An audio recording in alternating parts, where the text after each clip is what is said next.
part of it was for me, I genuinely felt that I no longer could be part of that industrialization process.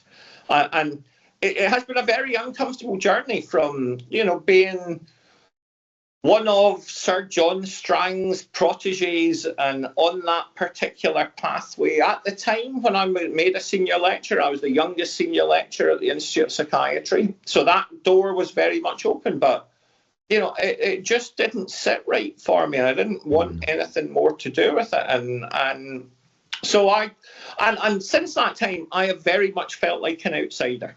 I have been an outsider, and I've been very fortunate that more often through working in criminology departments, I've been able to continue that work without... And I find that interesting, because I wonder whether I'd have survived if it wasn't for the fact that I, first and foremost are a social worker and have actually come from the social work and sociological perspective, definitely not the psychology and the psychiatric perspective, and I do wonder if that is a place for other survival in a funny way It's very much true. Now, I was fortunate twice after leaving. So twice I've worked in kind of medical settings.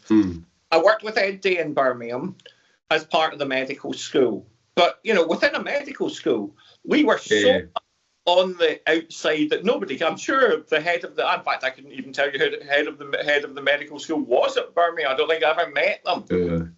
Peripheral and irrelevant, so we could do what we liked.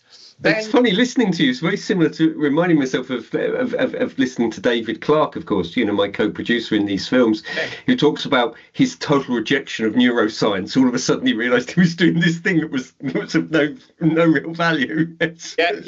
He was a turkey voting for Christmas. Well, I have felt much the same at times. A turkey voting, that's a good one, yes.